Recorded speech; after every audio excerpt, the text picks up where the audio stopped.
Beabá da sustentabilidade.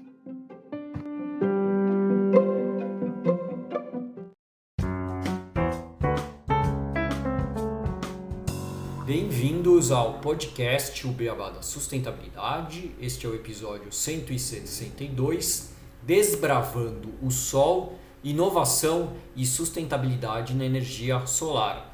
E para falar sobre esse tema, eu e o Renato, a gente vai receber hoje o Luca Milani, que é CEO e fundador da 77 Sol. Tudo bem, Luca? Tudo bem, Renato? Como é que vocês estão? Tudo ótimo, obrigado pelo convite aí, Renato, Gustavo. Vamos falar bastante da energia que a gente tem à disposição aí, totalmente infinita, limpa e sustentável, que é a solar. Muito bom, Luca, um prazer te receber aqui. Olá, Gustavo também, né? Todos estão nos escutando. Sempre bom falar sobre esse tema, energia solar, energias renováveis, muita sustentabilidade.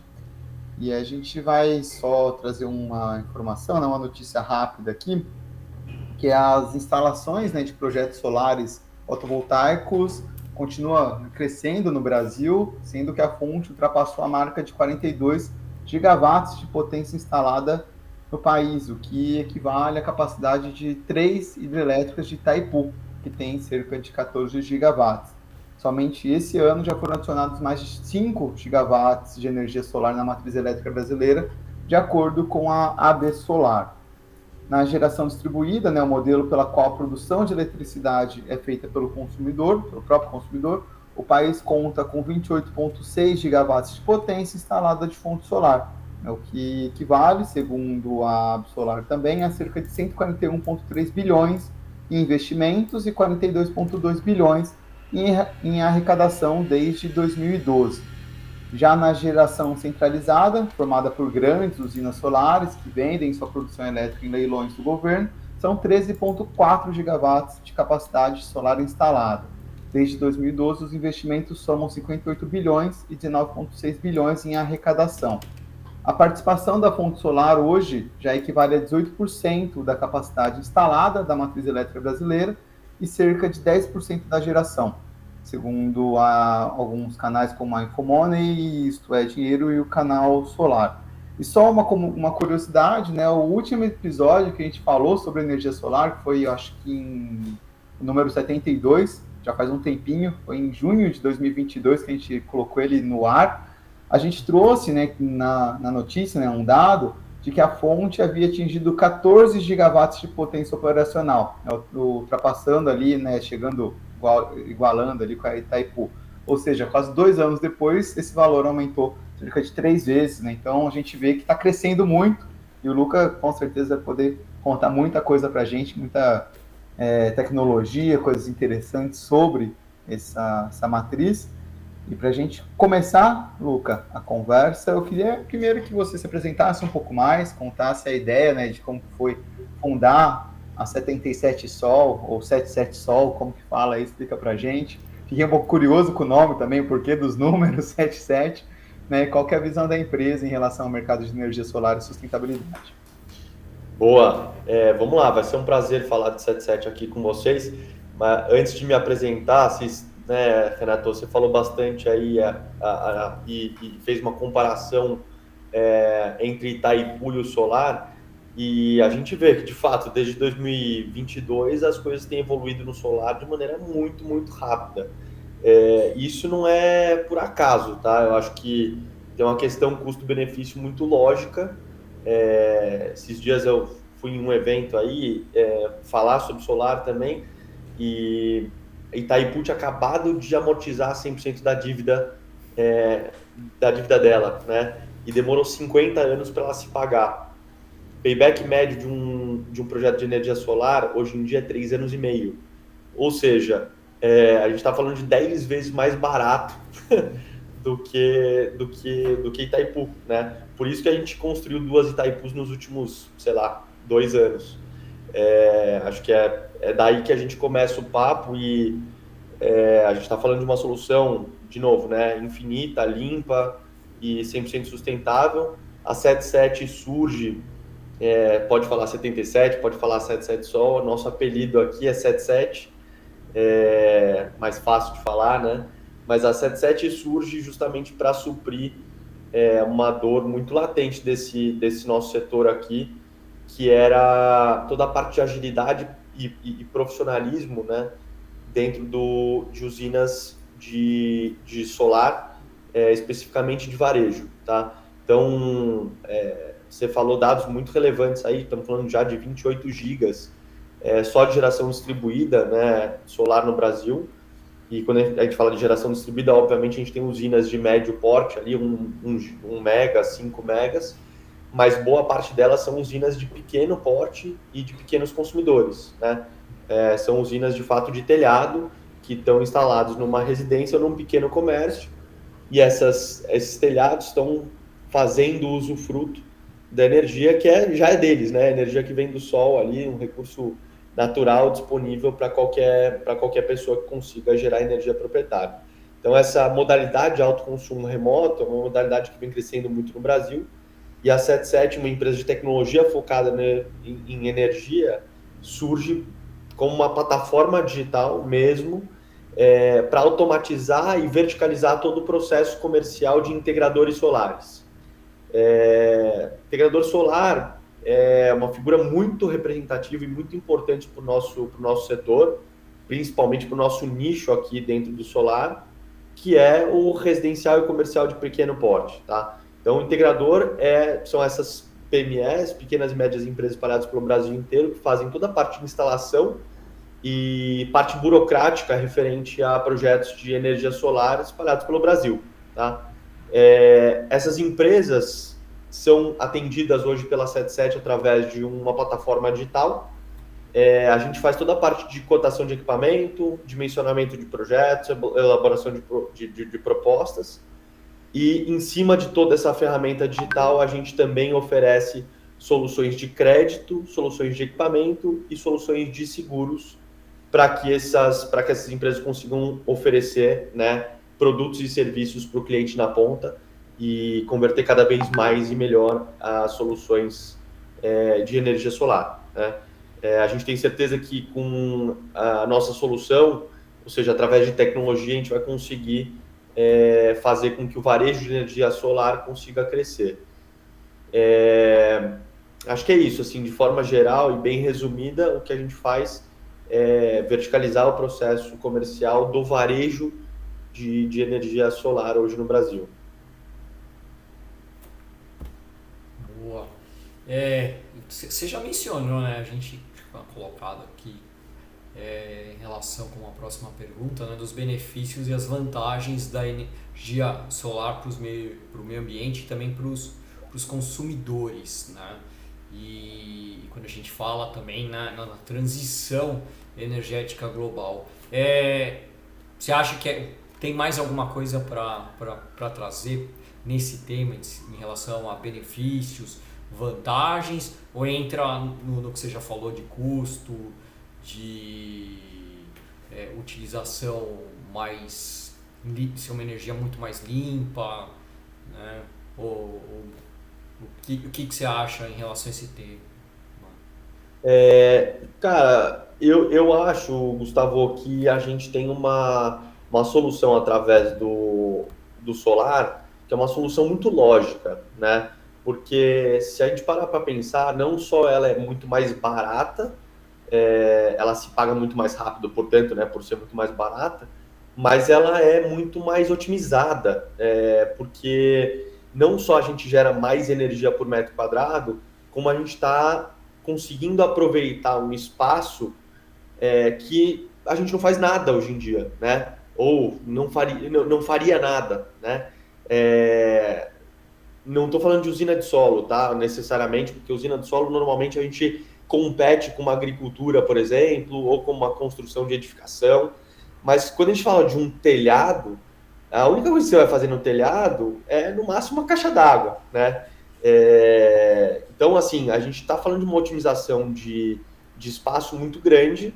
É um espaço que você não usaria para muita coisa, a não ser para a caixa d'água novamente, né? Então, eu de fato entendo que a energia solar ela é muito cabível para os centros urbanos ou não centros urbanos, né? Para a unidade consumidora em si. Porque se você tem um telhado, você consegue gerar energia. Então, em termos de sustentabilidade, vamos dizer, a gente está falando de um processo muito, muito lógico, né? Toda a parte de reciclagem também do equipamento fotovoltaico, especificamente o módulo,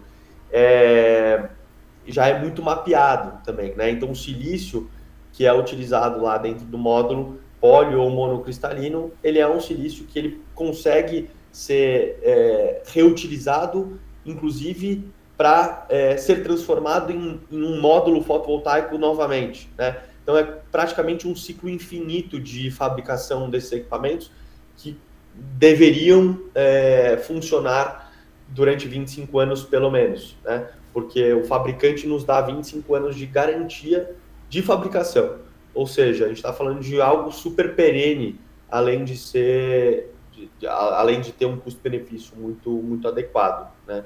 Então, enfim, eu acho que tudo culmina, né, a ser uma fonte de energia muito, muito eficaz, né, em termos mundiais. E quando a gente fala de Brasil, ainda mais, né, porque a gente tem sol para cada um aqui e a gente não tem neve, né, que vai estar em cima dos módulos ali durante 3, 4 meses, que é o caso dos Estados Unidos, por exemplo, em alguns estados. A gente não tem épocas de inverno muito extensas, a gente tem sol o ano inteiro, né? Então, de fato, é uma fonte muito, muito adequada para o nosso uso.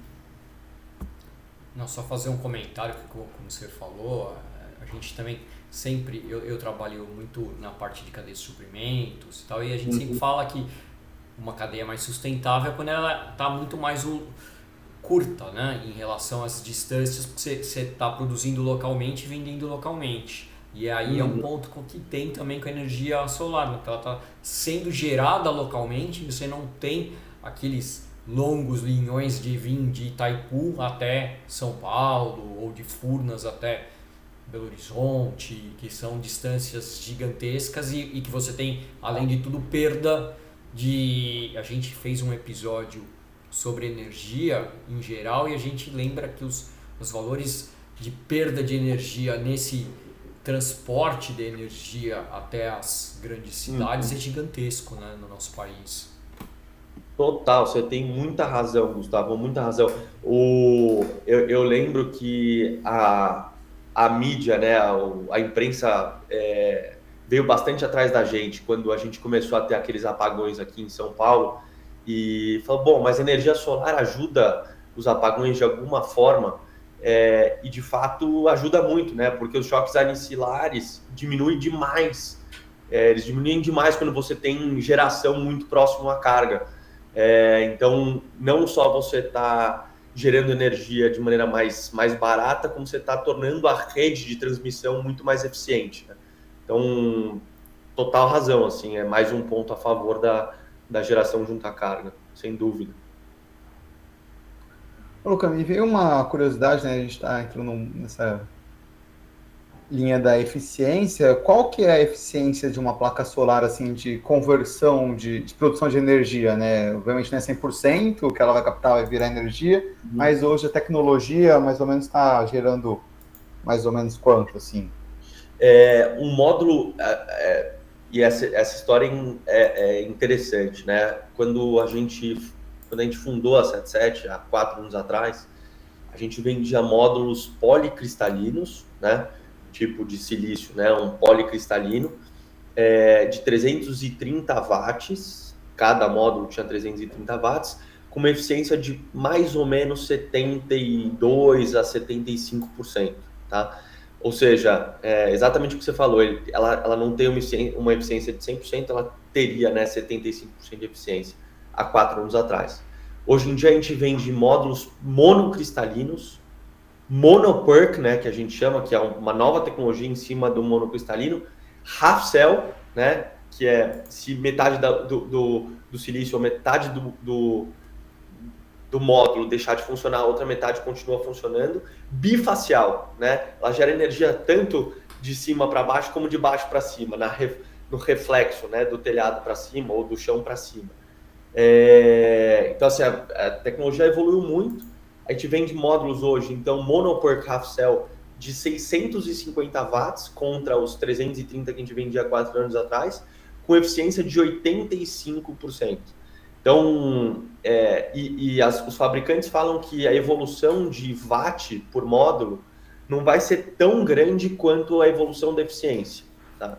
Então, de fato, hoje a gente tem 85% mais ou menos de eficiência.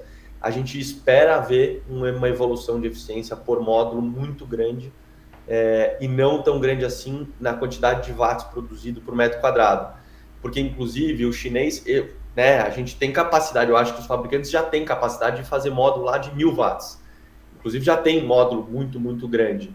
Só que o problema disso tudo é que o custo aumenta demais porque você precisa de uma metragem quadrada por módulo muito maior. E daí você perde eficiência não só de energia, mas você perde eficiência em custo-benefício de frete, de transporte. Então, os fabricantes preferem correr atrás de eficiência do módulo em vez de aumentar o tamanho do módulo, aumentar o watt do módulo. Então, é sempre uma relação de custo-benefício aqui, né? Principalmente quando a gente fala do varejo, né? Então, de fato, é isso. Mais ou menos 85% de eficiência. Falei de outras coisas além da eficiência aí, que foi sua pergunta, mas é esse é o caminho que a gente está seguindo. Boa, é legal falar de eficiência, só comentando, sabe? Porque você, quando a gente pensa em casas, né, enfim, você às vezes não tem uma área também de telhado muito grande para um módulo gigante, né? Então, quanto às vezes menor, que vai ter uma eficiência melhor, é melhor para o consumidor final, né? Vocês não vão estar vendendo ali para as empresas que vão fazer essa instalação, mas você agrega valor para o produto. Então, interessante essa lógica. Sem dúvida, sem dúvida, sem dúvida. E é muito louco pensar, né, que hoje com o mesmo metro quadrado, na verdade, com 2,5 metros por 1, que é mais ou menos o tamanho médio, né, do módulo, você gera 650 watts e há 3 anos atrás você gerava 330. Você dobrou, né, a produção de energia possível por metro quadrado em 3 anos. 3, 4 anos, é muito louco pensar isso, meu.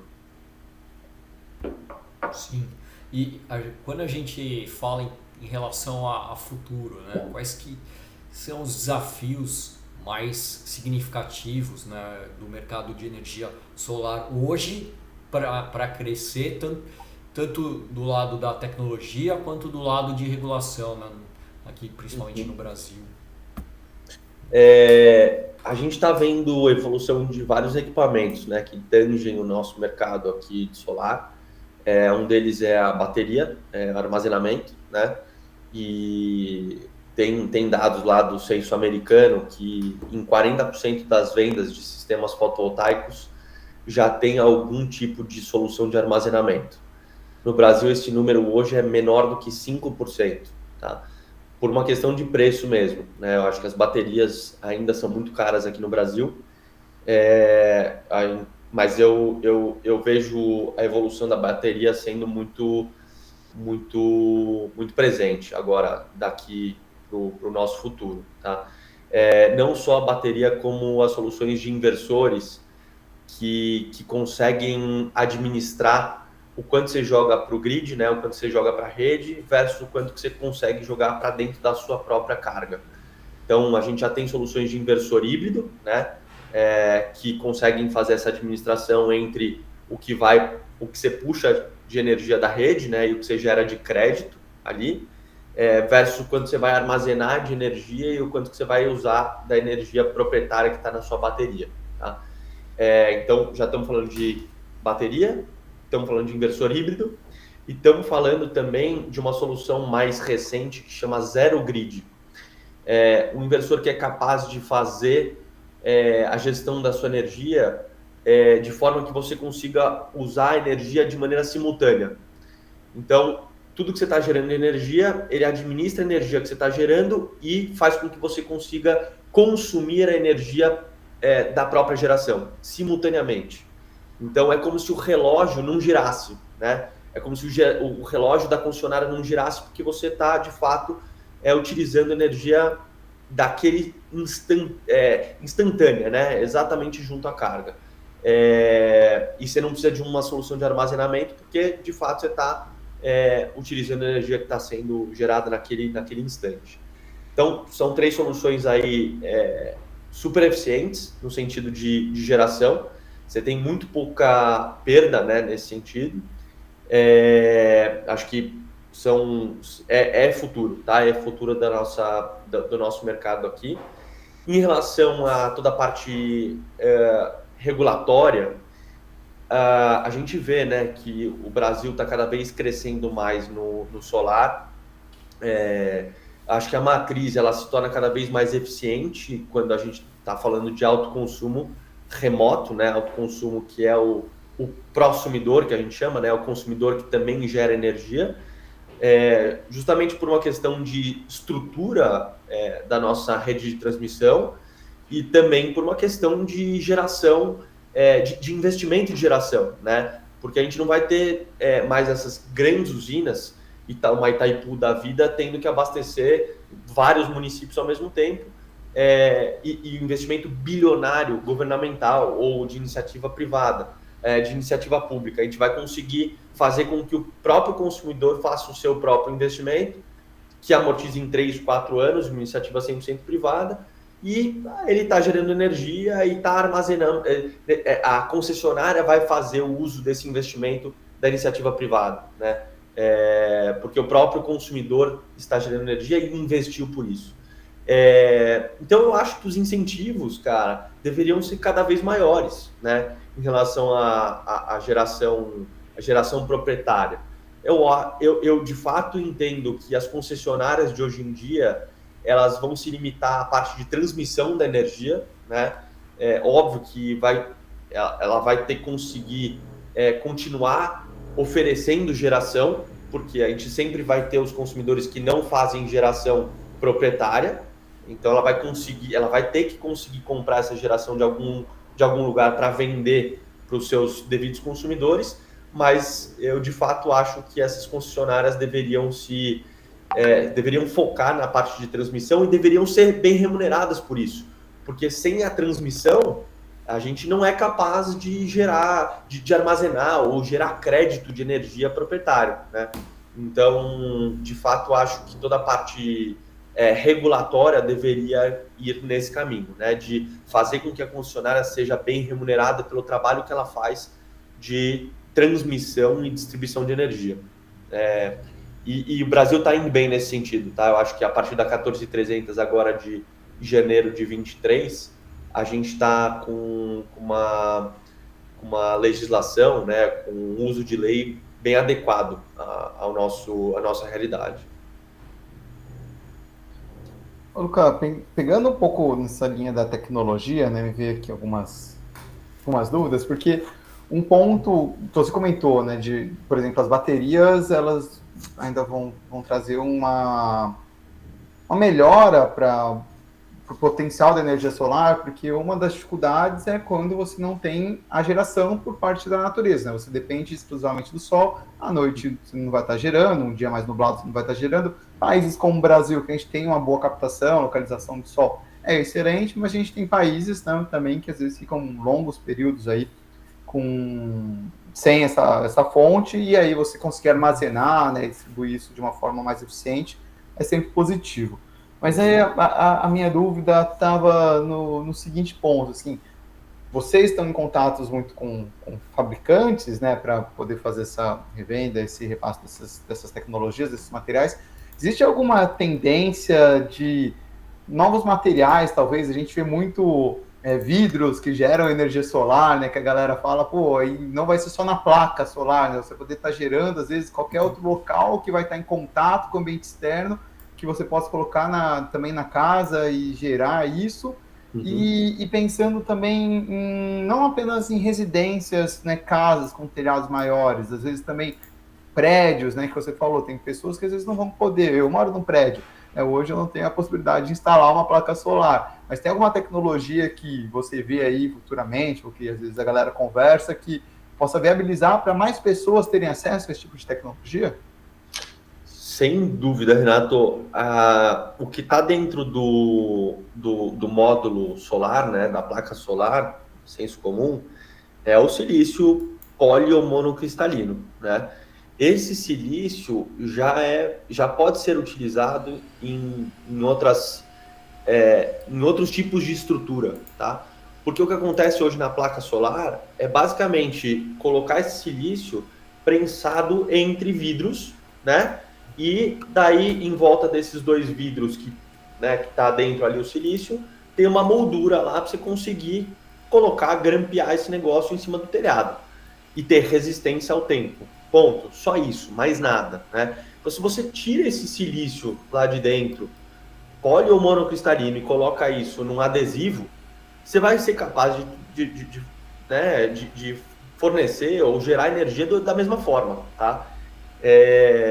A grande questão é só a exposição ao sol, porque quando você realiza um dimensionamento de uma usina fotovoltaica, né, uma usina solar, você também realiza o dimensionamento de acordo com a angulação da placa solar ou do silício em relação ao sol, porque você precisa ter o máximo de exposição possível para que você consiga aproveitar o máximo possível daquela geração. Só isso, né? Porque se a gente parar para pensar, a posição do sol em relação ao seu telhado nem sempre é a ideal. Seu telhado pode estar a sul em relação ao sol. No Brasil, 100% das vezes, quando você está a norte do sol, você tem o máximo de exposição possível, né? De leste a oeste que ele vai transitar, você consegue pegar ele o máximo de tempo possível, e daí a exposição é muito grande, portanto a sua geração durante o dia é muito, muito grande também. Quando você coloca, por exemplo, o silício num prédio ou num vidro, por exemplo, de prédio que está vertical, a exposição em relação ao sol em relação à quantidade de horas, ela é menor, entendeu? Mas só isso. Mas eu acho, de fato, que as coisas vão evoluir a um passo em que a tecnologia, o silício, vai ficar muito barato. Tanto é que há 4 anos atrás o módulo era muito mais caro porque a quantidade de produtores de silício na China eram muito baixas, tinha 2, 3 produtores de silício, hoje em dia tem mais de 30, por isso que o equipamento ficou muito mais barato, inclusive, né, porque a matéria-prima dentro da placa ficou muito barata, e que vai chegar a um ponto que a gente vai ter um silício tão barato que você vai conseguir envelopar todas as janelas de um prédio e com abundância de silício você vai conseguir produzir energia suficiente, né? Mesmo que você tenha menos eficiência, vamos dizer assim, né? Porque só a exposição do silício em relação a menor. Então, eu de fato acho que a gente vai ter grandes evoluções nesse sentido. E minha resposta prática para a sua pergunta cara, você pode pegar esse silício e colocar onde você quiser, né? Hoje ele está prensado entre vidros porque é a formatação do mercado atual, né? Mas nada além disso. Boa. Eu estava com uma outra pergunta aqui, Gustavo, eu vou emendar que acho que faz sentido, se você me permite. Geralmente a gente vai intercalando, né?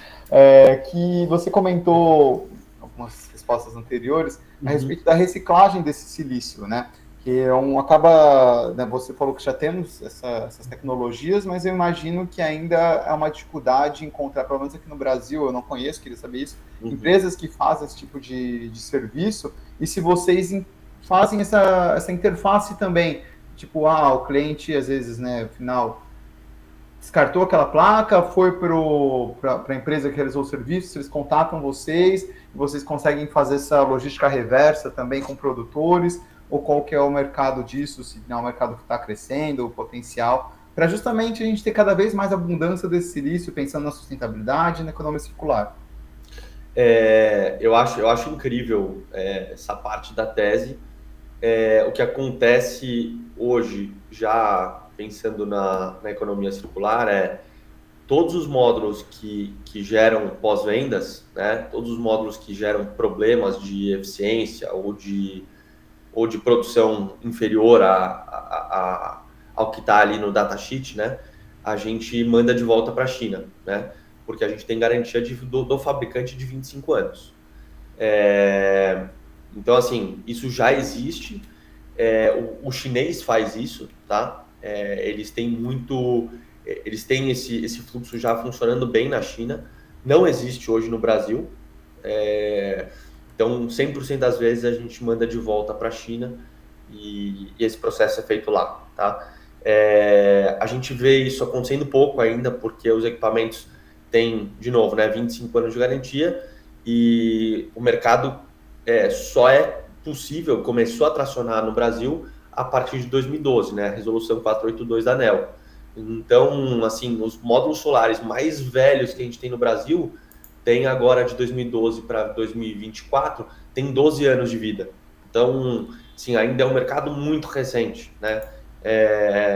Ele vai, os módulos, portanto, os módulos mais antigos que tem no Brasil vão começar a ter que ser reformulados ou reutilizados só daqui a mais 10 anos, né? Mais 12, 13 anos. Então, ainda é muito cedo, assim, para esse processo chegar ao fim e ser, né, reutilizado. Mas é isso, o material de refúgio é um material que gerou pós-venda, né? Algum tipo de sinistro, vamos dizer, mas nada além disso. Beleza, obrigado. Imagina. Legal.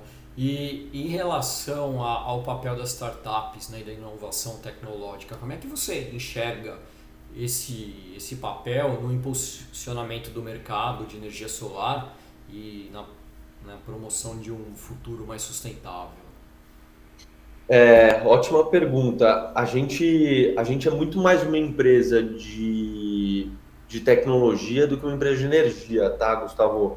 Por quê? Porque a gente entende que através da tecnologia a gente consegue levar energia sustentável para mais lugares.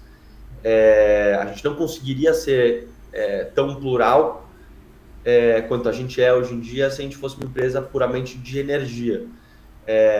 Aí eu brinco direto internamente que a gente está promovendo maior qualidade de vida, que é a nossa missão, né, no Brasil inteiro, porque a gente é uma empresa de tecnologia.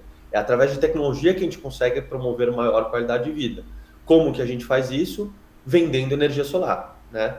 Mas e daí como que a gente vende energia solar? A gente vende através de plataforma, através de tecnologia. Então, a gente tem várias usinas espalhadas pelo Brasil que foram vendidas através da nossa solução. Essas usinas, assim, elas só são capazes de existir, elas só existem de fato, porque a gente conseguiu empoderar um integrador super regionalizado, que sem a nossa estrutura enquanto plataforma, provavelmente não conseguiria ter convertido a venda junto ao cliente final, porque não teria uma solução de crédito adequada, não conseguiria ter feito um dimensionamento daquele sistema adequado, não conseguiria comprar um equipamento fotovoltaico pelo preço certo, né, a mercado, ou seja, não teria barganha para oferecer para o cliente na ponta, enfim, não teria confiabilidade suficiente perante o cliente, né, com um produto de seguros de riscos diversos, risco de engenharia para oferecer. Então, a gente tem certeza que através da nossa estrutura enquanto uma startup, enquanto uma empresa de tecnologia, a gente consegue promover maior qualidade de vida do que se a gente fosse uma empresa 100% de energia. A gente tem usinas, por exemplo, hoje a gente tem mais de 10 usinas no Jalapão, né, no interior do Tocantins, no Brasil. E a gente é 1% do 1% do 1% do Brasil, no meio da Vila Olímpia. Temos 85 pessoas aqui no meio da Vila Olímpia, altamente alienadas, produzindo uma tecnologia para ser entregue lá para o integrador do interior do Tocantins, né? Então, a gente só consegue chegar lá porque a gente é, de fato, uma empresa de tecnologia. A gente tem mais de 10 usinas, de novo, lá dentro do Jalapão. A gente tem algumas usinas, por exemplo, em Afogados da Engazeira, que é uma cidade, assim, eu nunca tinha escutado esse nome antes de saber que a gente tem usina em Afogados. Então, eu acho que, de fato, existe um papel muito, muito importante, né, da nossa estrutura enquanto startup, que está conseguindo fazer essa energia sustentável chegar no Brasil inteiro. Esse é o meu ponto de vista, tá? E é rebote, tá, Gustavo? Acho que a gente pensa pouco nisso, porque a gente está muito focado em fazer as coisas acontecerem hoje no curto prazo, e eu acho que a médio prazo, com as coisas, né, correndo da forma como devem correr, a gente vai conseguir muito mais focar em ser uma solução altamente completa para para que os integradores do Brasil inteiro consigam oferecer energia sustentável, né? Mas é isso, acho que o nosso papel é inevitável para que esse mercado exista. Luca, acho que é um mercado, né, que cada vez mais está evoluindo, o papel da inovação, a gente viu, né, na conversa aí, a eficiência sendo otimizada, né, e as startups, as empresas que vão chegando, trazendo mais players, mais competitividade, que vai gerando mais concorrência, mais eficiência, né, porque você vai ter que melhorar a sua tecnologia, a forma como você oferece esse serviço acaba sendo sempre uma vantagem para impulsionar esse mercado aqui no Brasil. Queria que você, né, a gente está chegando um pouco aqui no fim do episódio, né, para a gente poder fazer um fechamento aqui, você trouxesse um pouco mais as perspectivas, né, que vocês enxergam aí do futuro desse mercado da energia solar e também um espaço aí para você deixar uma mensagem para os nossos ouvintes a respeito de toda essa tecnologia, da empresa também, da 77Sol, fica à vontade, para a gente poder já ir partindo para esse encerramento. Boa. Eu acho que hoje existe vários fatores que fazem com que a gente consiga crescer, a gente enquanto 77, né, enquanto empresa consiga crescer praticamente com muito pautado na inércia da nossa solução, tá? Porque são fatores que combinados geram um sucesso, tá? Entre eles, primeiro, a gente ter hoje no Brasil o custo de energia mais caro do mundo, tá? Se a gente olha a renda média da população versus quanto a gente gasta com energia, na residência média brasileira, é o custo mais alto do mundo, né? Então a gente está falando de uma solução de economia claríssima para o cliente na ponta, né? E que é uma economia limpa e sustentável, né? Não é uma energia que transmite, porque muitas vezes a gente vê, né, essas soluções que geram um benefício de um lado, mas um malefício do outro. Não, aqui é ganha-ganha de todos os lados. A gente está falando de uma economia que gera sustentabilidade, que gera energia limpa, né? Então é um ganha-ganha muito, muito lógico. Então esse é o primeiro fator de inércia na minha visão. Segundo fator de inércia na minha visão é que a gente está conseguindo entregar solução em termos de plataforma, em termos de software, para que um hardware, para que uma placa solar, um inversor solar seja utilizado, né? Para que uma energia limpa seja capaz de ser gerada, né? Então, a gente, enquanto uma startup, enquanto uma empresa de tecnologia, se sente no lugar certo, na hora certa, para conseguir fazer com que a energia limpa seja, de fato, promovida, né? E para que a gente faz essa energia limpa existir? Porque a gente está promovendo uma qualidade de vida. Eu me pego pensando direto nisso, né? A gente está fazendo algo, obviamente, que deve ser lucrativo, mas que eu me preocupo. Hoje eu faço parte de uma geração que se preocupa muito com isso, né? Eu me preocupo se meus filhos vão ser capazes de respirar o mesmo ar que eu respiro hoje em dia, né? Meus filhos daqui a 20 anos precisam estar saudáveis, né? Eu preciso ser capaz de promover um futuro melhor para meus filhos, né? E eu me sinto, de novo, né, no lugar certo, na hora certa, construindo um futuro para a próxima geração. E eu estou construindo agora, assim, não vou construir amanhã. Estamos construindo isso agora, isso já é uma realidade. E quando as pessoas me falam, nossa, mas isso é o futuro. Não é o futuro, cara.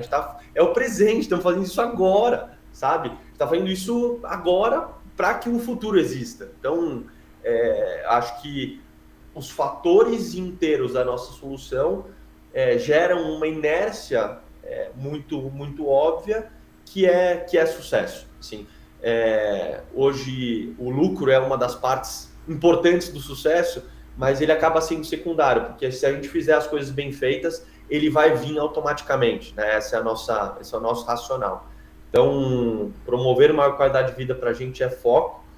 E acho que as coisas vão evoluir de maneira bem automáticas e naturais, porque a gente está promovendo uma série de evoluções, né, para a humanidade como um todo, não só para o brasileiro, não só para a gente enquanto empresa. É uma solução muito óbvia, né?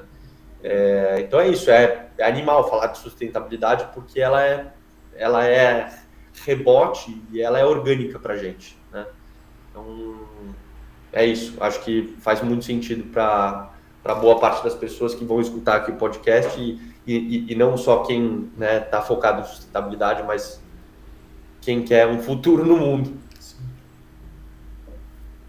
Para a gente, nunca é demais falar de sustentabilidade, né, Gustavo? A gente está toda semana, às vezes mais de uma vez por semana, gravando episódios e conversando, né? Então é sempre mais bom. de uma vez por dia, né?